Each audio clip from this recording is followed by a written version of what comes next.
ముందు వీడియోలో మన జర్నీ ఎక్కడైతే ఎండ్ అయిందో జమ్మూ తావి రైల్వే స్టేషన్ దగ్గర ఎండ్ చేయడం జరిగింది. ఇప్పుడు మళ్ళీ అదే కంటిన్యూషన్గా జమ్మూ తావి నుంచి లుధియానా వరకు ఈ వీడియో కొనసాగుతుంది. మనం చేసే జర్నీ గురించి అద్భుతమైన వీడియో అయితే చేయగలిగాను. కానీ కొంత వాయిస్ రికార్డింగ్ టైంలో కొద్దిగా గాలి సౌండ్ ఎక్కువగా రావడం వల్ల కొంత బ్రేక్ అయితే పడింది. ఇలాంటి పరిస్థితులు మరొకసారి రాకుండా నేను వీడియోలో జాగ్రత్త పడతాను, క్షమించాలి. Welcome to ABJ channel YouTube channel. రాత్రి అంటే 9వ తారీఖు నైటు జమ్మూ తావిలో రూమ్ తీసుకొని స్టే చేశాను. ఇది మనం తీసుకున్న రూమ్ వచ్చేసి room number 113 MC dollars room. ఈ హోటల్ పేరు MC డాలర్స్. తీసుకున్న రూమ్ ఇది, వాష్రూమ్ నీట్గానే ఉంది. ఓకే, 800 పడింది రూమ్ అయితే. ఇప్పుడు మనకి బండి అయితే ఉంది, రైల్వే స్టేషన్కి వెళ్తున్నాను. కొంచెం టైం అయితే అవుతుంది, బయలుదేరడం. 10వ తారీఖు ఉదయాన్నే ట్రైన్ జర్నీ అయితే మొదలు పెట్టేశాము. జమ్మూ తావి నుంచి షాల్దా వెళ్ళే బండి ఇది, హంసఫర్. ఇప్పుడు 7:20 అయితే అయింది. కరెక్ట్గా 7:20కి కరెక్ట్గా ట్రైన్ అయితే తీసేశారు. ఇప్పుడు ఈ ట్రైన్లో మన జర్నీ లుధియానా వరకు అయితే జర్నీ ఉంటుంది. లుధియానా జంక్షన్ అది కాస్త పంజాబ్లో కూడా కాస్త చూద్దామని లుధియానా వరకు అయితే టికెట్ బుక్ చేసుకోవడం జరిగింది. 22318 బండి నెంబరు. ఇప్పుడే జస్ట్ బయలుదేరింది. జమ్మూ తావిలో నైట్ అయితే స్టే చేశాను, చాలా బాగుంది. MC డాలర్స్ మనం స్టే చేసిన హోటల్ పేరు. 800 తీసుకున్నారు రూము. సింగిల్ బెడ్ రూమ్ అడిగాను, వాళ్ళు సింగిల్ బెడ్ లేదని డబుల్ బెడ్దే ఇచ్చారు. పర్లేదు, కాకపోతే వైఫై ప్రాబ్లం ఉంది హోటల్లో. వైఫై కొంచెం ఏదో ప్రాబ్లం ఉంది, వైఫై రాలేదు. సరే ఇక పోనీలే, సిమ్ అయితే మనకు ఉపయోగపడుతుందని సిమ్ అయితే తీసుకున్నాను. ఎయిర్టెల్ ఇక్కడైతే సిగ్నల్ అయితే వస్తుంది. కరెక్ట్గా పంజాబ్ బోర్డర్ కటువా దాటంగానే సిగ్నల్ అయితే పూర్తిగా కట్ అయిపోతుంది. అక్కడి నుంచి జమ్మూ తావికి ఎంటర్ అవడంతో మనం సిమ్ అయితే తీసుకోవడం మంచిది. జమ్మూ కాశ్మీర్లో ఎక్కడ తిరగాలన్నా కూడా మనకు ఆ సిమ్ ఉంటేనే, ఇప్పుడు ప్రస్తుతం ఉన్న రోజులను బట్టి మనకి ఇంటర్నెట్ కావాలంటే ఖచ్చితంగా సిమ్ ఉండాలి. కాబట్టి ఎక్కడైనా హోటల్స్లో రూమ్ స్టే చేసే పని అయితే వైఫై అయితే దొరికింది, లేదంటే మనం సిమ్ తీసుకోవడం కరెక్ట్ అని నేను తీసుకోవడం జరిగింది. ప్రస్తుతానికి జమ్మూ తావికి బాయ్ బాయ్ చెప్పుకొని మనం అయితే లుధియానా వైపు అయితే స్టార్ట్ అయ్యాము. క్రౌడ్ ఫుల్గా ఉంది. దాదాపు అందరికీ జమ్మూ కాశ్మీర్ అంటే ఇష్టమే కాబట్టి ఎక్కువ మంది టూరిస్టులు అయితే వస్తూ ఉన్నారు. ఫారినర్స్ కూడా వస్తున్నారు చాలామంది. కొంత ఆర్మీ గస్తీ కూడా ఎక్కువగా ఉంది. అవతల గన్నులు పట్టుకొని ఉంచి ఉన్నారు ఆర్మీ జవాన్లు అందరూ కూడా. మన బండి 3వ నెంబర్ ప్లాట్ఫామ్ నుంచి బయలుదేరింది. కొంత రెనోవేషన్ వర్క్లు అయితే జరుగుతూనే ఉన్నాయి దాదాపు రైల్వే స్టేషన్ మొత్తం కూడా. నైట్ స్టే చేయడానికి జమ్మూ తావి రైల్వే స్టేషన్ పరంగా అంత మంచి వసతులు అయితే లేవు. గమనించాను, చూశాను, కానీ విశ్రాంతి గదులు కూడా ఉన్నాయి, అంత నీట్గా లేవు. అందుకని బయట హోటల్ తీసుకోవడం జరిగింది రాత్రి. అది వెళ్ళేటప్పుడు ఇంకా విషయాలు మాట్లాడుకుంటూ వెళ్దాం. హంసఫర్ 22318 బండిలో మనది S3 బోగి నెంబర్ వచ్చేసి S3లో మనది 71 సైడ్లో ఎర్బెర్త్. ఈ ప్రయాణం ఎలా ఉంటుంది, ఈ జర్నీ ఎలా ఉంటుందో చూద్దాము. మన S3 బోగిలోపు అయితే ఇలా ఉన్నారు. అంత ఫుల్ అయితే అవ్వలేదు, కొన్ని ఖాళీలు అయితే ఉన్నాయి. మనది వచ్చేసి 71 లోయర్ బెర్త్. ఛార్జింగ్ సాకెట్లు కూడా ఉన్నాయి, ఇబ్బంది లేదు, పెట్టుకోవచ్చు. 71 లోయర్ బెర్త్.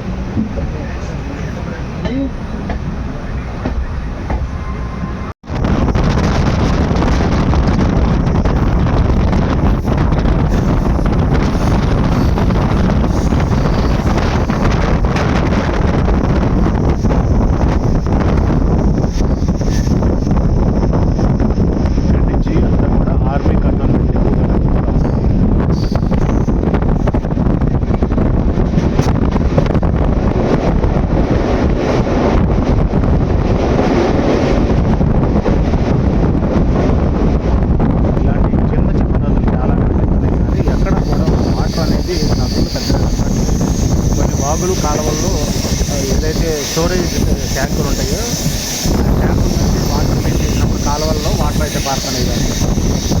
ఇదిగా నదుల్లో అసలు నీళ్ళు ఎక్కడ పారుదల లేవు, ఎక్కడ తొక్కలేవు.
ఉన్నారు కాబట్టి సివిల్ వాళ్ళు జనరల్లో కూర్చోడానికి అవకాశం లేదని చెప్పి జనరల్ టికెట్ వాళ్ళందరూ కూడా రిజర్వేషన్లోకి వచ్చి కొంత రిజర్వేషన్ మేము ప్రశాంతం లేకుండా చేసి ఏదైనా జనరల్ టికెట్ తీసుకొని రిజర్వేషన్లో ఉండడం అనేది వాళ్ళ ఆ విధంగా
స్టార్టింగ్లో 2-3 వాకులు చూసి జమ్మూ వైపు నీరు పారుదల ఉంది అన్ని నదుల్లో కాస్త నీరు చూడడం అనుకున్నాను. కానీ అదేది పొరపాటు ఇది నేషనల్ హైవే 44 పక్కన కనిపిస్తుంది. వెహికల్స్ అయితే వెళ్తూ వస్తూ ఉన్నాయి.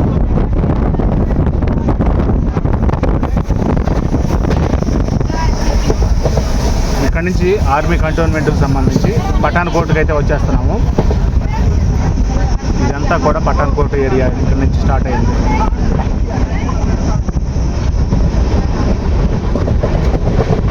మనకి ఫోన్లో ఇంకా సిగ్నల్ అయితే రాలేదు, సిగ్నల్ కోసం. ఇది ఇంకో నది దాటిన తర్వాత పఠాన్కోట్ కంటోన్మెంట్కి అయితే ఎంటర్ అయిపోతాము. కంటోన్మెంట్లు అంటే దాదాపు ఇప్పుడు ఈ జర్నీ వైపు కంటోన్మెంట్లు అంటే ఆర్మీ వాళ్ళ స్థావరాలు, ఆర్మీ క్యాంపులు అని అర్థం. అక్కడ దూరంగా కూడా ఒక రోడ్ బ్రిడ్జి కనిపిస్తుంది, అదే నేషనల్ హైవే 44 బ్రిడ్జి. అది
మారుతాము. హంసఫర్ ఎక్స్ప్రెస్లో మనం జర్నీ చేస్తాము. బస్సులో 80 కిలోమీటర్ల తర్వాత మాధవపూర్ అనే ఊరైతే వచ్చింది. ఇక్కడ నుంచి పంజాబ్ అయితే స్టార్ట్ అయింది. ఇక్కడ నుంచి మనకి సిమ్ నెట్వర్క్లు కూడా మన ఏదైతే మన ఇండియాకు సంబంధించి ఉన్నాయో ఇండియా మొత్తం సిమ్ నెట్వర్క్ ఇక్కడ నుంచి అయితే పనిచేస్తున్నాయి. ఈ కటువా ఏరియాకి పోయామంటే పూర్తిగా జమ్మూ కాశ్మీర్కి సంబంధించి సిమ్లు అయితే తీసుకోవాల్సి వస్తుంది. ఎయిర్టెల్ ఒక రకంగా సిగ్నల్ అయితే బాగా వస్తుంది. మిగతా మన వైపు ఉన్న సిమ్ కంపెనీలన్నీ ఉన్నాయి, కానీ ఎయిర్టెల్ కొంచెం బెటర్గా పనిచేస్తున్నట్టుగా అనిపిస్తుంది. ఇట్లా నదులు అయితే బోల్డ్ అన్ని నదులు అయితే ఉన్నాయి. ఇది చాలా పెద్ద బ్రిడ్జి నదికి సంబంధించి. ఇదే దాదాపు పంజాబ్కి జమ్మూ కాశ్మీర్కి మధ్యలో బోర్డర్గా ఉంది. పెద్ద నది చాలా పొడవు ఉంది, దాదాపు 3 కిలోమీటర్ల దాదాపు ఉంది. కానీ ఏదైతే రైలు వంతెన ఉందో దాదాపు 3 కిలోమీటర్ల దాదాపు ఉన్నా కూడా వాటర్ అయితే పెద్దగా లేవు. ఎక్కడో కొంచెం కొంచెం మాత్రమే ఉన్నాయి నీళ్ళు. కొద్దిగా పారుదల అయితే కనిపిస్తుంది, కొద్దిపాటి వాటర్ కనిపిస్తుంది. ఇలా జమ్మూ కాశ్మీర్ నుంచి మనం తిరిగి పంజాబ్ వైపు అయితే ప్రయాణం చేస్తున్నాము.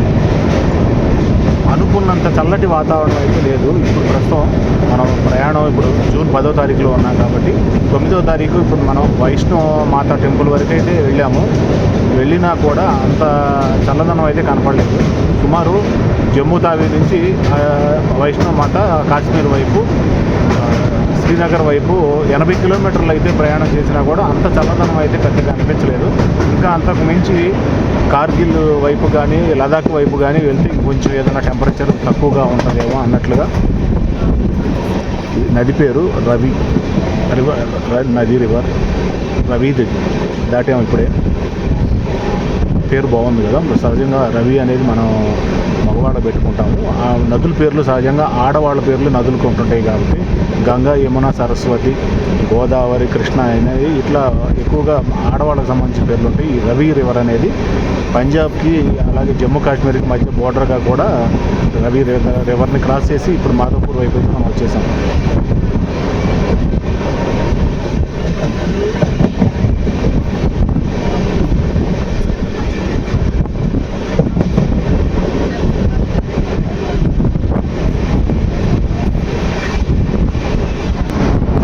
రవి రివర్ క్రాస్ చేసి వచ్చిన తర్వాత పెద్ద కాలువ అయితే ప్రవహిస్తుంది. పెద్ద కాలువ, చాలా వాటర్ అయితే ఉన్నాయి. అట్లాంటి దాదాపు ఇక్కడ నుంచి రవి రివర్ క్రాస్ చేసి పంజాబ్ తల్లి వచ్చినప్పటి నుంచి వెంటనే ఈ పట్టణకోట కంటోన్మెంట్ ఏదైతే ఉందో దాదాపు 3-4 పెద్ద బాబులు అయితే కాలువలో ప్రవహిస్తూ ఉన్నాయి. చాలా వాటర్ అయితే ప్రవహిస్తున్నాయి. మాధవపూర్ మాధవపూర్ ఉంది ప్లాట్ఫారం.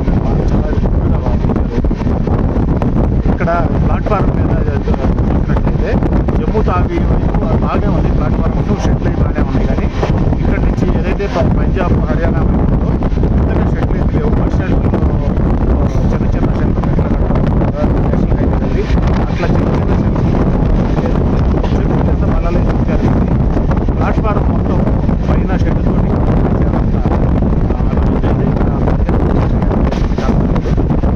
జంక్షన్లో కూడా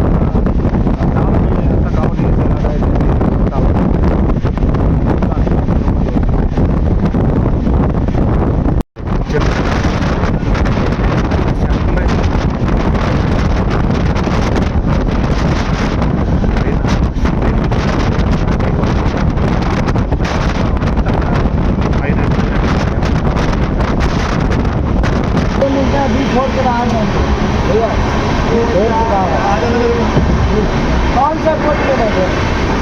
उधर बैठे कंट्री के बाद कौन सा?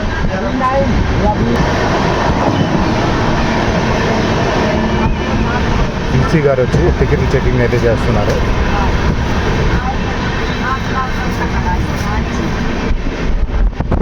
పంజాబ్ ఎంత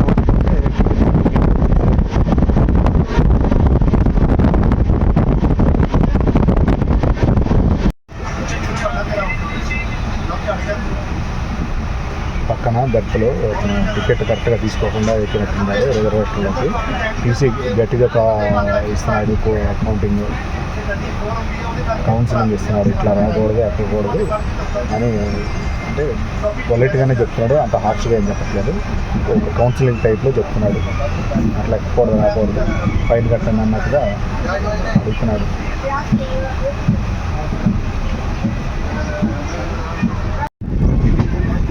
బరోలి జంక్షన్కి వచ్చాము. ఇక్కడ కూడా అఫీషియల్ స్టాఫ్ అయితే లేదు, కొంచెం బండి స్లోగా వెళ్తుంది. బరోలి జంక్షన్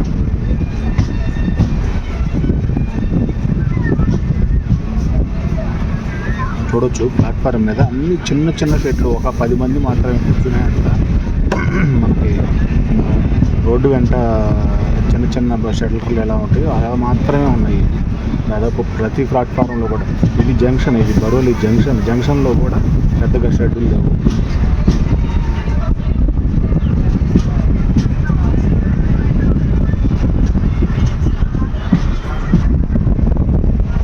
నెక్స్ట్ రాబోయే స్టేషను పఠాన్కోట్.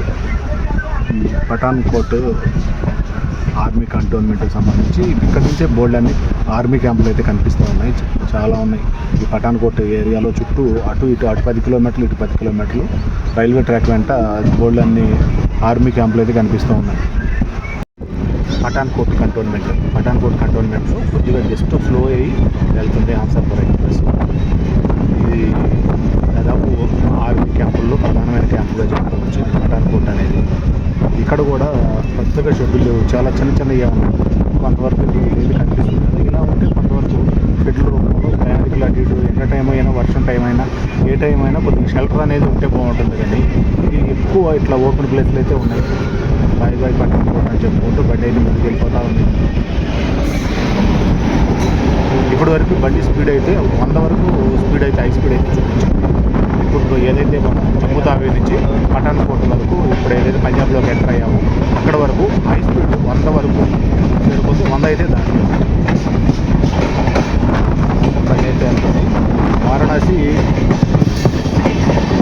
జమ్మూ తావీ ఎక్స్ప్రెస్ వెళ్తుంది, జమ్మూ తావీ వైపు వెళ్తుంది.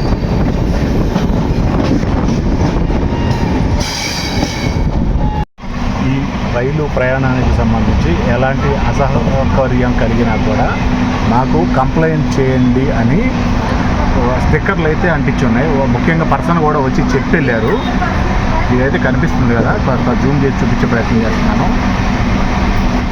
ఇండియన్ రైల్వేస్ ప్యాసింజర్ పిక్ సేవ అని ఏదైతే కనిపిస్తుందో ఆ నంబర్కి కనుక వాట్సాప్ కాల్ చేస్తే దానికి సంబంధించి ఏ కంప్లైంట్ ఉన్నా, ఇప్పుడు క్లీనింగ్ పరంగా ఏదైనా కంప్లైంట్ ఉన్నా, లేదంటే టాయిలెట్ పరంగా కంప్లైంట్ ఉన్నా, డోరు విండోస్ ప్రాబ్లం ఉన్నా, సీటు బెర్త్కి సంబంధించి ఏదైనా ప్రాబ్లం ఉన్నా, అట్లాగే ఎలక్ట్రికల్కి సంబంధించి కంప్లైంట్స్ ఏదైనా ఉన్నా, fan, light, mobile charging points, sockets పనిచేయకపోయినా ఆ నంబర్కి డైరెక్ట్గా మనం కాల్ చేసి చెప్తే వాళ్ళు వెంటనే రెస్పాండ్ అవుతారు. అలా దానికి సంబంధించిన టీము ట్రైన్లో ఎప్పుడు 24/7 అందుబాటులో ఉంటుందని స్టిక్కర్లో చూపించడం జరిగింది. ఈ స్టిక్కరు దాదాపు ప్రతి కూపే ఏదైతే ఉందో అన్నింటిలో కూడా స్టిక్కర్ అంటించడం జరిగింది. చాలా బాగా అనిపించింది నాకు. ఇటువైపు ఉంది, దాదాపు 3 వైపులా కూడా స్టిక్కర్ లాగా అయితే కనిపిస్తుంది. ఇది చాలా మంచి విషయం. దాదాపు అన్ని ట్రైన్లో కూడా ఇలాంటి సౌకర్యం ఇంకా మెరుగుపడాలని కోరుకుందాము. ముఖ్యంగా చాలా కంప్లైంట్స్ అయితే తలెత్తుతూనే ఉంటాయి. జర్నీ చేసేటప్పుడు ఛార్జింగ్ పాయింట్ పనిచేయకపోవటం, ఫ్యాన్ అయిపోవడం, లైట్ అయిపోవటము ఇట్లాంటివి. అలాగే క్లీనింగ్ సంబంధించి, టాయిలెట్కి సంబంధించి క్లీనింగ్ చేయాల్సిన అవసరం అయితే ఎంతైనా ఉంటుంది. అట్లాగే సీటు బెర్త్కి సంబంధించి కూడా చాలామంది సరైన టికెట్ లేకుండా వేరే సీట్లలో, అలాగే రిజర్వేషన్ దాంట్లో కూర్చొని ప్రయాణం చేయడానికి ప్రయత్నం చేస్తూ ఉంటారు. కాబట్టి అలాంటి అసౌకర్యాలకి ఫీల్ అయినట్లయితే మీరు డైరెక్ట్గా ఈ నెంబర్లకి కాల్ చేయండి, లేదా వాట్సాప్ స్కానర్ ఉంది, ఆ స్కానర్కి చేయండి, రిపోర్ట్ చేయండి అన్నట్టుగా చాలా బాగా ఇచ్చారు. చాలా బాగా నచ్చింది ఇది. ఇలా అయితే ప్రతి ట్రైన్కి అవకాశం ఉంటే బాగుంటుంది. ఒక ప్యాసింజర్ కావచ్చు, ఒక సూపర్ ఫాస్ట్ కావచ్చు, ఒక ఎక్స్ప్రెస్ కావచ్చు, లేదంటే వందే భారత్ కావచ్చు, అమృత్ భారత్ కావచ్చు, ఇంకా ఏదైనా వీక్లీ స్పెషల్స్ కావచ్చు, ప్రతి దాంట్లో ఇట్లాంటి అవకాశం ఇస్తే చాలా బాగుంటుంది. వసతుల పరంగా ఏ ప్యాసింజర్ కూడా ఇబ్బంది పడడు. మంచి విషయం. మొబైల్ నెట్వర్క్ సంబంధించి కూడా అటు జమ్మూ కాశ్మీర్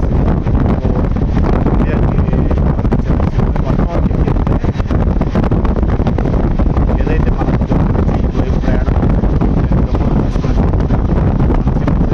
పరంగా దాదాపు పంజాబ్ బోర్డర్ కానీ, మదపూర్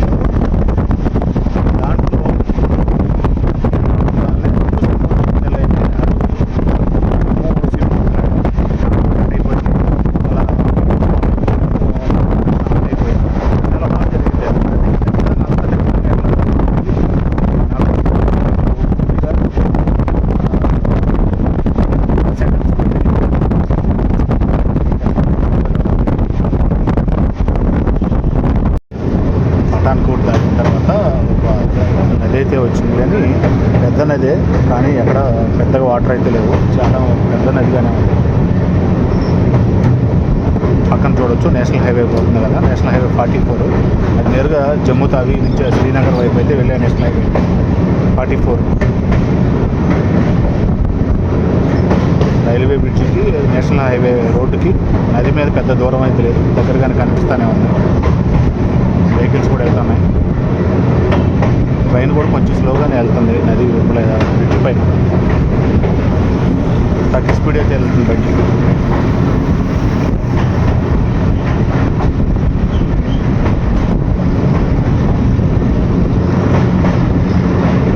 పంజాబ్లోకి మనం వచ్చిన తర్వాత ఇది మొదటి నది పూర్తిగా. అక్కడ బోర్డర్ నది ఏదైతే ఉందో రవి నది అని చెప్పుకున్నాం.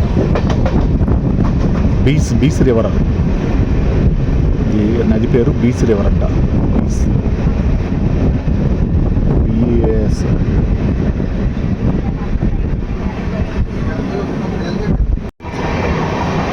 ఒకసారి చుట్టుపక్కల లొకేషన్ చూద్దాము. చెట్లు అయితే చాలా బాగా పంట పొలాలు కూడా చాలా బాగా కనిపిస్తున్నాయి.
ఈ కోచ్లు ఎక్కడ తయారైనవి దాని గురించి ఒక్కొక్కసారి చూద్దాము. ఇప్పుడు ఏదైతే మనం ప్రయాణం చేస్తున్నాం కోచ్ల్లో, కోచ్ మోడల్ టైపు వచ్చేసి ఈ విధంగా స్టిక్కర్లు అయితే పెట్టుకుంటారు కదా, ఈ విధంగా ప్రకారం కోచ్ నంబర్ ఇది. ఇప్పటికీ కోచ్ నంబర్ ప్రకారం 192,131 కోచ్లు అయితే ఈ కోచ్కి సీరియల్ ప్రకారం తయారు చేయడం జరిగింది. 2019 మార్చిలో దీన్ని ప్రజలకు అంకితం చేశారు, జాతీయం చేశారు. ఈ విధంగా రిలీజ్ అయింది. మోటార్ను తయారు చేసిన కోచ్ ఫ్యాక్టరీ వచ్చేసి రాయ్బరేలీ మోడర్న్ కోచ్ ఫ్యాక్టరీ అది. ఈ విధంగా స్టీల్కి సంబంధించి మంచి ఇండస్ట్రియల్ ఏరియా కూడా రాయ్బరేలీ చాలా ఫేమస్ అయితే అయింది. ఇది ఇందాక మనం చెప్పుకున్నాం కదా, ఇండియన్ రైల్వే ప్యాసింజర్ది పిక్ సేవ అని చెప్పి ఇదే దీనికి సంబంధించి ఇందాక దూరం నుంచి చూపించాను, ఇప్పుడు బాగా దగ్గర నుంచి చూపిద్దామని మరొకసారి చూపిస్తున్నాను. మనం ట్రైన్లో ప్రయాణం చేసేప్పుడు మనకు ఏమాత్రం అసౌకర్యం కలిగినా కూడా 9002021444 ఇదొక నంబరు. అట్లాగే 6291310217 ఇదొక నంబరు. ఈ నెంబర్కి స్కాన్ లేదా QR కోడ్ ద్వారా వాట్సాప్ అయినా పెట్టచ్చు, లేదా కాల్ అయినా చేసే అవకాశాలు అయితే ఇట్లా చూపిస్తుంది. అలాగే electrical complaint, cleaning, toilet, door, window, seat, బెర్త్కి సంబంధించి ఈ కంప్లైంట్ అయితే 2 నెంబర్లు. ఎలక్ట్రికల్ కంప్లైంట్ ఏదైనా వచ్చినట్టయితే పవర్ లేదా అండ్ కంఫర్ట్ గురించి, ఫ్యాను, లైటు, మొబైల్ ఛార్జింగు, ఇలా వీటికి సంబంధించి ప్రాబ్లం వస్తే 9002021386 ఇట్లా ప్రతి ట్రైన్లో కూడా అందుబాటులో ఉంటే ప్రతి ప్యాసింజర్ కూడా ఇబ్బంది పడ్డాడని నేను ప్రత్యేకంగా చెప్పదలుచుకున్నాను. బాగుంది. ఇంకొంచెం ఎర్లీగా అన్ని ట్రైన్లో అవకాశం కల్పిస్తే బాగుంటుంది. ఒక ప్యాసింజరే కావచ్చు, ఒక ఎక్స్ప్రెస్ కావచ్చు, సూపర్ ఫాస్ట్ కావచ్చు, స్పెషల్ ట్రైన్లు కావచ్చు, వీక్లీ చాలా ఉంటాయి కదా, అలా వందే భారత్, అమృత భారత్ లాంటి అన్నింటిలో కూడా ఇట్లాంటి వసతులు అయితే కల్పిస్తే బాగుంటుంది. అచ్చంగా రాజధాని ఎక్స్ప్రెస్ లాంటి వాటిలోనే కాకుండా అన్ని ట్రైన్లో కూడా ఇస్తే బాగుంటుంది. ఇంకా ట్రైన్లో ఇప్పుడు ఈ కోచ్ ఏదైతే ఉందో ఈ కోచ్లో బెర్తల పరంగా చూసుకున్నట్లయితే 80 బెర్తలు ఉన్న కోచ్లు ఎక్కువగా స్లీపర్స్లో కనిపిస్తున్నాయి. ఇలా కాకుండా 72 కనుక బెర్తలు కనుక ఉంటే అందరికీ కంఫర్ట్ బాగా ఉంటుంది. ముఖ్యంగా సైడ్లో అప్పర్లో ఏదైతే ఉందో లెంత్ తక్కువగా ఉంటుంది. పూర్తిగా 6 అడుగుల పైన అయితే లెంత్ ఉండట్లేదు. అట్లా 5-10 అంగుళాలే ఉంటుంది కాబట్టి నాలాగా 6 అడుగులు అంతకంటే పైన ఉన్న వాళ్ళు పడుకోవాలంటే కొంచెం ముడుక్కొని పడుకోవాల్సి వస్తుంది. కాళ్ళు తలకాయ రెండు వైపుల అంచులు అయితే తగులుతూ ఉన్నాయి. ఇలా కొంచెం అన్కంఫర్ట్గా అయితే కొద్దిగా ఉంటుందని చెప్పుకోవచ్చు. 80 సీట్ల కోచ్ల కంటే కూడా 72 సీట్ల కోచ్లు అయితే చాలా బాగుంటుంది. సీట్ ఎట్లయితే కనిపిస్తుంది కదా 80 సీట్ అని, ఇది కొంచెం ఇబ్బందికరంగా అనిపిస్తుంది. 72 సీట్లది అయితే బాగుంటుంది. కేవలం ఏసీల్లోనే 72 సీట్లది అయితే ఇస్తున్నారు, కానీ స్లీపర్స్లో 72 కోచ్లు అసలు తగలట్లేదు. 80 బెర్తలే కనిపిస్తుంది ఎక్కువగా. మన ట్రైన్ లుధియానా వైపు వెళ్తూ ముక్రెయిన్ దగ్గరికి అయితే వచ్చింది. ఈ ముక్రెయిన్ స్టేషన్ కూడా కొంత ప్రధానమైన స్టేషన్, కాకపోతే ఈ ఏదైతే హంసాఫర్ ఎక్స్ప్రెస్ ఉందో హంసాఫర్ ఎక్స్ప్రెస్కి ఇక్కడైతే అఫీషియల్ స్టాప్ లేదు. కొంచెం నిదానంగా అయితే వెళ్తూ ఉంది. ఈ పరంగా ముక్రెయిన్ స్టేషన్ కొంచెం చూపించే ప్రయత్నం చేశాను. పైన అసలు షెడ్ అనేవి కనిపించట్లేదు. అంత చిన్న షెడ్లే ఉన్నాయి. అవి కూడా పొట్టి ప్రాంతం మాత్రమే ఉంది. ఎక్కువగా షెడ్లు చెట్లతోటి మేనేజ్ చేస్తున్నారు. పెద్ద చెట్లు అనేవి ప్లాట్ఫారం భారీ వృక్షాలు. ముక్రెయిన్ని క్రాస్ చేస్తారు. బైపాస్ ముక్రెయిన్ అంటూ హంసాఫర్ అయితే చాలా స్పీడ్గా వెళ్తుంది. ఇది వచ్చిన తర్వాత ఏదైతే జమ్మూ తావి పంజాబ్ ఎంటర్ అయిన తర్వాత పంజాబ్ ఎంటర్ అయిన తర్వాత స్పీడ్ అయితే పెరిగింది. మొత్తానికి క్రాస్ చేస్తారు. 110 వరకు టచ్ అయింది.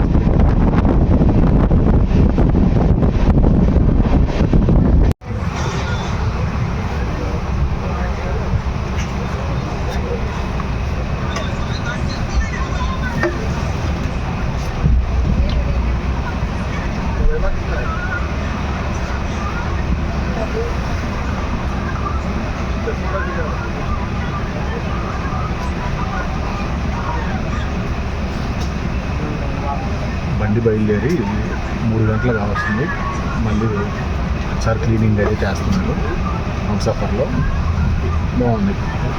ఇలా బండి బయలుదేరి 3 గంటలకే క్లీన్ చేయడం చాలా బాగుంది సిస్టమ్. ఈ విధంగా ముందు మనం జర్నీ చేసిన అండమాన్లో అయితే క్లీనింగ్ అయితే అంత పర్ఫెక్ట్గా అయితే చేయలేదు. వరకు జస్ట్ టాయిలెట్స్ అయితే ఉన్నాయి. టాయిలెట్స్ 10 క్లీన్ చేశారు, కానీ మనం ప్రయాణం చేసిన చెన్నై ఎంజీఆర్ చెన్నై సెంట్రల్ నుంచి కాట్రా వరకు వెళ్ళేటప్పటికి ఎక్కువసార్లు టాయిలెట్స్ వరకు క్లీన్ చేయడం గమనించాము. కానీ ఇలా ఫ్లోర్ మొత్తం కోచ్ మొత్తం ఫ్లోర్ క్లీన్ చేయటం లేదు. ఇక్కడైతే బాగుంది. బండి బయలుదేరి కేవలం 3 గంటలు అయింది. క్లీనింగ్ అయితే చేశారు, బాగుంది. దారి వెంట పచ్చని పొలాలు చూసుకుంటూ ఇప్పుడు ఈ బండి ఏదైతే ఉందో మొత్తం నడిచే స్టేషన్ల గురించి అయితే చెప్పుకుందాము. హంసాఫర్ ఎక్స్ప్రెస్ గురించి. ఈ హంసాఫర్ ఎక్స్ప్రెస్ నెంబర్ వచ్చేసి ట్రైన్ నెంబరు 22318 షాల్దా హంసాఫర్ ఎక్స్ప్రెస్. ఇది జమ్మూ తావీలో ఉదయం 7:20కి అయితే బయలుదేరింది. దాని తర్వాత నాన్ స్టాప్గా 265 కిలోమీటర్లు ప్రయాణించి లుధియానా జంక్షన్కి అయితే చేరుకునేది. దాని తర్వాత అంబాలా కంటోన్మెంట్ జంక్షను 378 కిలోమీటర్ల వద్ద, తర్వాత షర్ణపూర్, తర్వాత 460 కిలోమీటర్లకు చేరుకునేది. ఇట్లా దాదాపు నాన్ స్టాప్గా వెళ్ళేది ఎక్కువగా అనిపిస్తుంది. తర్వాత మోరదాబాద్ 652 కిలోమీటర్లకి. ఇట్లా మధ్యలో స్టేషన్లు చూసినట్లయితే 34 స్టేషన్లు, 12 స్టేషన్లు, 15 స్టేషన్లు, 45 స్టేషన్లు, 42 స్టేషన్లు, ఇట్లా దాదాపు ఇంటర్మీడియట్ స్టేషన్లు చాలా దూరం స్టేషన్లు అయితే ప్రయాణం చేయడం జరుగుతుంది. తర్వాత మోరదాబాద్ తర్వాత బరేలీ 740 కిలోమీటర్లు, లక్నో నార్త్ 978 కిలోమీటర్లు, వారణాసి 1261 కిలోమీటర్లు, తర్వాత దీన్ దయాళ్ ఉపాధ్యాయ వారణాసికి సపోర్టింగ్ స్టేషన్ ఏదైతే ఉందో 1278 కిలోమీటర్లకి, తర్వాత గయా జంక్షన్ 1488 కిలోమీటర్లు, ధన్బాద్ జంక్షన్ 1679 కిలోమీటర్లు, తర్వాత అసన్సోలు 1738 కిలోమీటర్లు, తర్వాత ఏదైతే ఆఖరి డెస్టినేషన్ స్టాప్ ఉందో షాల్దాకి 1945 కిలోమీటర్లు, అంటే సుమారుగా 1950 కిలోమీటర్లు బండి అయితే జర్నీ చేస్తుంది. కేవలం ఉదయం 7:20కి బయలుదేరితే మరుసటి రోజు 5:20కి అయితే చేరుకుంటుంది, 5:30కి. ఇలా చాలా ఫాస్ట్గా అయితే వెళ్తుందని చెప్పుకోవచ్చు బండి. 2000 కిలోమీటర్లు సుమారుగా జర్నీ. ఒక ఫుల్ నైట్ 2 ఫుల్ డేల్లో కంప్లీట్ అవుతుంది అనుకోవచ్చు. బాగుంది జర్నీ, చాలా ఫాస్ట్గా 2000 కిలోమీటర్లు అయితే కవర్ చేస్తుంది బండి.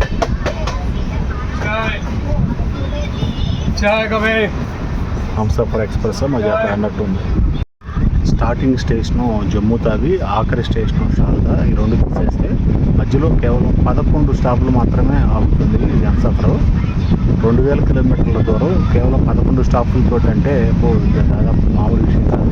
అంత సూపర్ ఫాస్ట్గా నడుస్తుంది బండి నడిచే విధానం కూడా చాలా పర్ఫెక్ట్గా. ఎక్కడ కూడా స్టేషన్లో కూడా జర్కులు ఇవ్వటం కానీ, లేదంటే ఎక్కువసేపు ఆగటం కానీ, ప్రయాణికులు ఇబ్బంది పడేలాగా ఉండటం కానీ అసలు ఎక్కడా లేదు. బండి నడిచే విధానం కూడా చాలా బాగా నచ్చింది నాకు. జలంధర్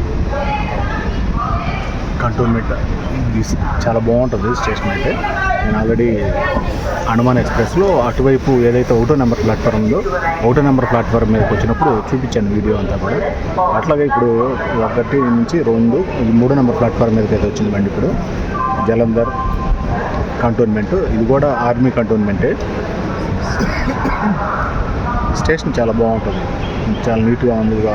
1వ నెంబర్ ప్లాట్ఫామ్ అయితే అసలు ఎయిర్పోర్ట్ టెర్మినల్ ఉన్నట్టే ఉంది. ఇప్పుడు ఇది 3వ నెంబర్ కూడా అలాగే ఉంది. దాదాపు షెడ్ అంతా కూడా పైన టాప్ అంతా కూడా नहीं रुकेगा इधर, डायरेक्ट लुधियाना रुकेगा.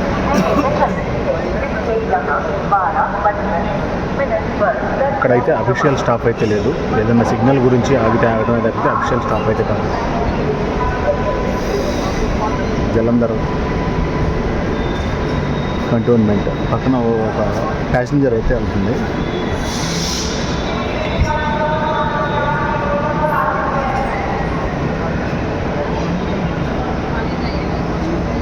ये ऑफिशियल स्टॉप नहीं है, कभी भी निकल सकता है.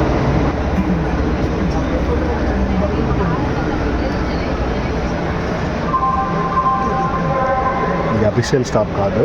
ఎప్పుడైనా బండి కదలవచ్చు అని చెప్తున్నాను. ఆయన వాటర్ కోసం వెళ్తున్నాను, వాటర్ కోసం దిగుతుంటాను. కానీ వాటర్ ఇక్కడ దగ్గరలో అయితే లేవు. ట్రైన్లో ఐఆర్స్ క్యాటరింగ్ వాళ్ళు తిరుగుతున్నారు కానీ వాటర్ చల్లగా లేవని నేను బాటిల్ తీసుకున్నాను. అంత కూలింగ్ అయితే లేవు. కొంచెం కూలింగ్ నీళ్ళ కోసం అయితే దిగాడు. కానీ ఇది అఫీషియల్ స్టాప్ కాదు కాబట్టి బండి ఎప్పుడైనా బయలుదేరచ్చు.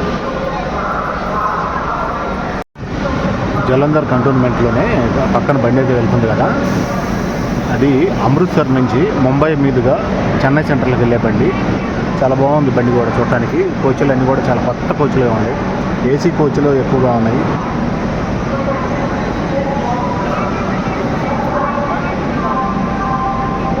చెన్నై సెంట్రల్ వయా ముంబై, అమృత్సర్ నుంచి ఇప్పుడు చెన్నై వైపు అయితే వెళ్తుంది. ఈ జలంధర్ కంటోన్మెంట్ గురించి చెప్పుకోవాలంటే పంజాబ్కి సంబంధించి పంజాబ్ స్టేట్లో ఈ జలంధర్ కంటోన్మెంట్ ఈ రైల్వే స్టేషన్ పరంగా చాలా అద్భుతమైన మెయింటెనెన్స్ అద్భుతంగా ఉంది. చాలా కట్టడం కూడా చాలా బాగా మెయింటైన్ చేస్తున్నారు. ఇంకా కొద్దిగా చిన్న పనులు అయితే చేస్తున్నారు డెవలప్మెంట్కి సంబంధించి. ప్లాట్ఫారం 1, 2, 3 పక్కన 4, 3 ఉంది కానీ అది అంత డెవలప్ కాలేదు. ఈ ఉన్నవరకు ఈ లైన్లో ది బెస్ట్ స్టేషన్ అని చెప్పుకోవాలి. ప్రయాణికుల వసతుల పరంగా కూడా అసలు కూర్చోడానికి కూడా చాలా మంచి ఏర్పాట్లు అయితే చేశారు రెస్ట్ తీసుకోవడానికి. అట్లాగే వెయిటింగ్ హాల్స్ కూడా ఖచ్చితంగా ఈ జలంధర్ స్టేషన్లో ఉండే ఉంటాయి. లూధియానా జంక్షన్ కంటే కూడా లూధియానా జంక్షన్ ఇండస్ట్రియల్ పరంగా గూడ్స్ పరంగా ది టాప్లో ఉంటే ఈ జలంధరు ప్యాసింజర్ పరంగా ది బెస్ట్గా ఉంది.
జలంధర్ స్టేషన్లో 40 నిమిషాలు ముందుగా వచ్చిందని అక్కడ అఫీషియల్ స్టాప్ లేకపోయినా కూడా 10 నిమిషాలు బండి హంసఫర్ని అయితే ఆపడం జరిగింది. దాని తర్వాత కూడా కొంత దూరం వచ్చిన తర్వాత మళ్ళీ అరగంట ముందుగా ఉందని చెప్పి వెనక రావాల్సిన లేటుగా వస్తున్న బళ్ళ కోసం క్రాసింగ్ కోసం ఆపడం జరిగింది. ఇలా టెక్నికల్గా ఇష్యూలు అయితే ఇంకా వస్తూనే ఉన్నాయి. ఇలా ఓవర్ స్పీడ్గా నడపటం ఎందుకు, ఎక్కువసేపు వెయిట్ చేయటం ఎందుకు, అలా కంటిన్యూషన్గా ఒకటే లిమిట్ స్పీడ్ తోటి రావచ్చు కదా అనేది నా సందేహం.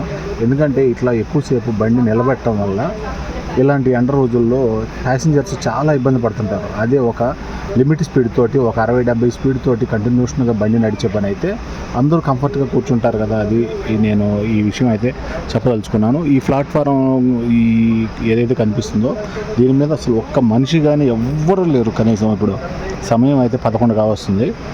ఈ 11 గంటల సమయంలోనే ఎవ్వరు లేరు. దాదాపు టెంపరేచర్ అయితే 39 వరకు వచ్చేసింది, 40కి దగ్గరలోకి వచ్చింది. ఎక్కడ ఒక్క మనిషి లేడు, అటువైపు కానీ ఇటువైపు కానీ. ప్రస్తుతం ఇటువైపు అందుబాటులో ఉంది కాబట్టి నేను ఇటువైపు చూస్తున్నాను. అట్లాగే ఈ ట్రాకులకు సంబంధించి మెటల్ని కనుక గమనించినట్లయితే ఇప్పుడు పూర్తిగా మనం నార్త్ సైడ్ రైల్వేకి సంబంధించి నార్త్ రైల్వేలో ఉన్నాం కాబట్టి మన వైపు సౌత్ సెంట్రల్ రైల్వేలో లభించే ఏదైతే రాళ్ళు కంకర ఉంటుందో పూర్తిగా డిఫరెంట్ అనమాట. ఇక్కడ ఈ రాళ్ళల్లో కూడా కలర్స్ డిఫరెంట్ కలర్స్ ఉన్నాయి. కలర్ఫుల్గా కనిపిస్తుంది రాళ్ళు కూడా. చాలా రకాలు ఉన్నాయి వీటిలో రాళ్ళు. అలాగే వీటిలో గట్టి రాళ్ళు, మెతక రాళ్ళు కూడా ఉంటాయి. అలాగే ఇలా ట్రాక్లకు సంబంధించి ఈ కంకర వేయటం వల్ల ఏంటంటే ఏదైతే వైబ్రేషన్ వస్తుందో వైబ్రేషన్లో ఈ కంకర రాళ్ళు సర్దుకొని ఎక్కువగా ట్రాకులు జరిగిపోకుండా ఉండటం కోసం సపోర్ట్ కోసం ఈ కంకరను అయితే వాడుతూ ఉంటారు. సేమ్ దాదాపు ఈ 40 నుంచి 60, 80 mm సైజుల కంకరను మాత్రమే వాడుతుంటారు. అంతకంటే చిన్న సైజులు వాడరు, పెద్ద సైజులు వాడరు. ఇట్లా ఏదైనా పెద్ద సైజు ఉన్నా కూడా పక్కకు పడేస్తుంటారు, చిన్న సైజు ఉన్నా కూడా పక్కకు పడేస్తుంటారు. అటు కంకర్లో కూడా ఈ రాళ్ళల్లో కూడా డిజైన్స్ చాలా ఉన్నాయి. సిగ్నల్ క్లియర్ అయిన తర్వాత బండి అయితే బయలుదేరింది. ఈ స్టేషన్ వచ్చేసి కొరియా. అటుగా లూప్ లైన్లో ఆపేశాడు. వెనక నుంచి వచ్చే లేటుగా వచ్చే బళ్ళు అయితే టైమింగ్ ప్రకారం ఈ ప్లాట్ఫారం మీదకి వెళ్ళాలి కాబట్టి ఆపారు. దాటి చూపిస్తుంది కదా బోర్డు కోరియా అని. అసలు ప్లాట్ఫారం మీద అటు కానీ ఇటు కానీ ఎక్కడ ఒక స్టేషన్ కానీ ఎవ్వరు కనపడలేదు. స్టేషన్లో పనిచేసే స్టాఫ్ కానీ ఎవ్వరు కనపడలేదు. పగలు మధ్యాహ్నం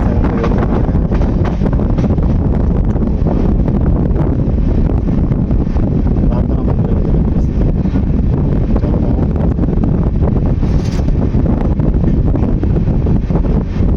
పంజాబ్లో వీళ్ళ ఆచార వ్యవహారాలు చాలా పద్ధతిగా ఉంటాయి, డిసిప్లైన్గా కూడా ఉంటాయి.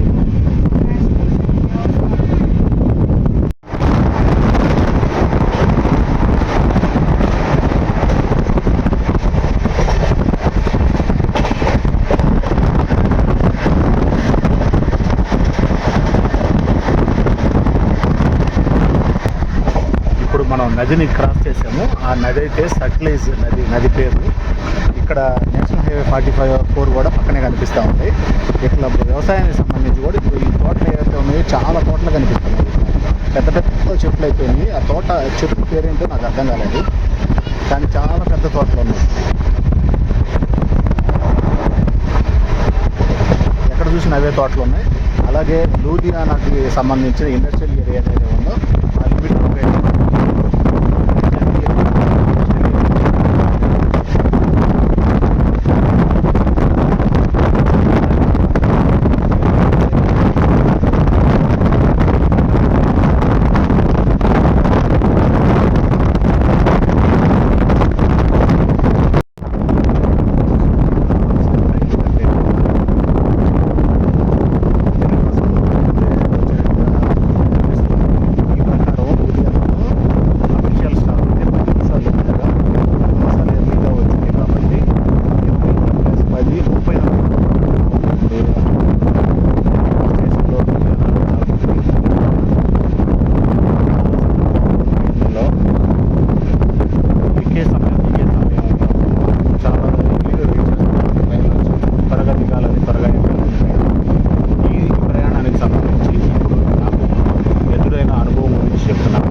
ట్రైన్లో దాదాపు సగానికి పైగా బోగి అంతా ఖాళీగానే ఉంది.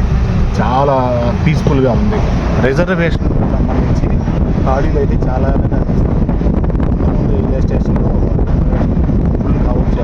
ఇప్పటివరకు అయితే ఆక్యుపెన్సీ అయితే ఒక 60% ఉంది, పూర్తిగా ఫుల్ అవ్వలేదు. దీనికి సంబంధించి పంజాబ్లో లూధియానా ఏరియా అయితే మనం చూస్తున్నాం వీడియోలో.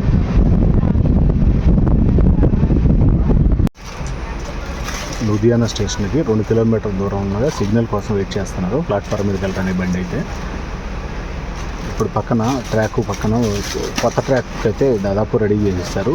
ఇక్కడ ఇళ్ళు చూసినట్లయితే ఇళ్ళు పూర్తిగా డౌన్లో ఉన్నాయి. రైల్వే ట్రాక్ మాత్రం పూర్తిగా దాదాపు 2 అంతస్తులు కంటే ఎత్తుగా రైల్వే ట్రాక్ అయితే ఉంది. కింద ఇళ్ళు చూస్తే చాలా గ్రౌండ్ లెవెల్ కంటే చాలా కిందకు ఉన్నాయి. అంత హైట్లో ఉంది రైల్వే ట్రాక్. ఇలా ట్రాకులకి వెడల్పు చేసుకోవడానికి ఇట్లాంటి ఓళ్ళల్లో కొంచెం ఇబ్బందికరంగానే ఉంటుంది. లూధియానా టౌన్ కొంచెం రైల్వే ట్రాక్ ఇప్పుడు ఏదైతే ఉందో పెంచారో ఆ పెంచిన దానికి దగ్గరగానే ఉంది. ఇంకా అవతలు పెంచడానికి ఇంకా ఛాన్స్ లేనట్టు ఉంది. అసలు ఇల్లు అంత దగ్గరగా ఉండదు. లూధియానా స్టేషన్లో అయితే దిగేసాము. కరెక్ట్గా రావాల్సిన టైం కంటే 19 నిమిషాలు ముందే వచ్చేసింది బండి. ఇప్పుడు దాదాపు అరగంట సేపు ఇక్కడ లూధియానా స్టేషన్లో ఆగి తర్వాత హంసఫర్ అయితే ముందు కదలాల్సిన అవసరం అయితే ఉంది. 11:50కి ఇక్కడి నుంచి కదిలింది. ఈ భోగి నుంచే ఇప్పుడు మనం దిగాము. S3 తర్వాత వెనక వైపు S2 S1లో ఉన్నాయి. దీనిలో రిజర్వేషన్కి సంబంధించి ఏసీ కుప్పీలే ఎక్కువ ఏసీ కోచ్లే ఉన్నాయి. ముందు పక్క అంతా కూడా ఏసీ కోచ్లే కనిపిస్తూ ఉన్నాయి. జనరల్స్ లేవు అన్నట్టుగా కనిపిస్తూ ఉంది. వెనక లగేజీ మాత్రమే కనిపిస్తుంది భోగి. ఈ S1 S2 S3 దీంట్లో అయితే జనరల్ అయితే కనిపించట్లేదు. ఇక్కడి నుంచి ముందు అయితే మొత్తం ఏసీ కుప్పీలో ఉన్నాయి. ఇంజిన్కు బ్యాక్ సైడ్గా బహుశా జనరల్ కుప్పీలు జనరల్ బోగీలు ఉండొచ్చు. ఇక్కడ కొంచెం ఎక్కువ ఉంది ఎక్కుతున్నట్టుగా అనిపిస్తున్నారు. ఇప్పటివరకు అయితే కొంచెం ఖాళీగానే వచ్చింది బండి. ఇప్పుడు కొంచెం జనం ఎక్కువ కనిపిస్తున్నారు. మనం దిగిన బండి ఇది 3వ నెంబర్ ప్లాట్ఫారం మీదకి వచ్చింది. దీని పక్కన ప్లాట్ఫారం మీదే ఢిల్లీ అమృత్సర్ శతాబ్ది ఎక్స్ప్రెస్ అయితే ఉంది. దానికి లోకోమోటివ్ చూడండి, డీజిల్ లోకోమోటివ్. ఎంత సౌండ్ చేస్తుందంటే ఇప్పుడు ఈ రోజుల్లో కూడా ఇంకా ఇంత కరెంట్ లైన్లు వచ్చినా కూడా ఇంత టెక్నాలజీ పరంగా కూడా ఇంత డీజిల్ లోకోమోటివ్ని అయితే వాడుతున్నారు. అసలు పెద్ద సౌండ్ చేస్తుంది. విపరీతమైన సౌండ్ వస్తుంది. వెనక కరెంటుకు సంబంధించిన లోకోమోటివ్ ఆల్రెడీ ఉంది. దానికి మధ్యలో ఇదైతే ఇవ్వడం జరిగింది సపోర్ట్గా. నానా బీభత్సం సౌండ్ అదిరిపోతుంది. ఇప్పుడే న్యూఢిల్లీ అమృత్సర్ బండి ఢిల్లీ వైపు నుంచి అమృత్సర్ వైపు అయితే బయలుదేరి వెళ్తుంది. అసలు ఇలాంటి లేటెస్ట్ బండికి అలాంటి ఇంజన్ తగిలియటం నాకేదో ఆశ్చర్యంగా అనిపించింది. చూస్తే వెనక అన్ని ఏసీ కోపీలే కనిపిస్తున్నాయి కదా. అన్ని ఏసీ కోపీలతోటి అంత సౌండ్ పొల్యూషన్ చేస్తా అసలు ఎంత బీభత్సం చేసిందంటే ఇప్పుడు దాకా ఇంజన్ చూస్తే కనుచూపు మేర అన్ని ఏసీ బోగీలే కనిపిస్తున్నాయి. ఎక్కడ బట్టినా కూడా ఏసీ బోగీలతోటి నడిపే బండిని డీజిల్ లోకోమోటివ్ తోటి అంత సౌండ్ పొల్యూషన్ చేస్తున్నారు. అది కొంచెం డిఫరెంట్గా అనిపించింది నాకు. అది కరెక్ట్ అయిన పద్ధతి కాదేమనిపించింది.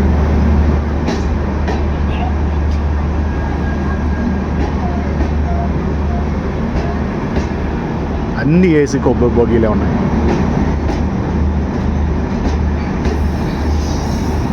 శతాబ్ది ఎక్స్ప్రెస్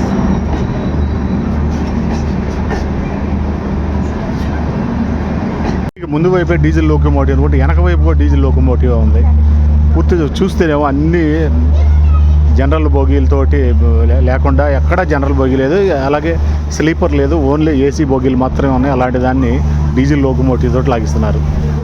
ముందు డీజిల్ లోకోమోటివ్ ఉంది, వెనక డీజిల్ లోకోమోటివ్ ఉంది. ఢిల్లీ అమృత్సర్ బండి కదిలి వెళ్ళిందో లేదో వెంటనే ప్లాట్ఫారం మీదకి గౌహటి టు జమ్మూ తావి బండి అయితే వచ్చేసింది.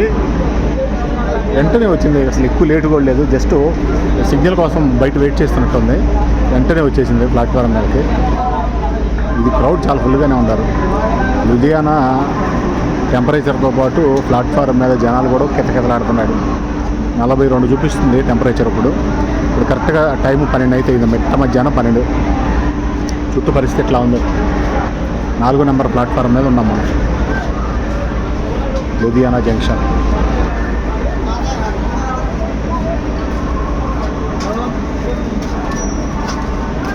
అయ్యా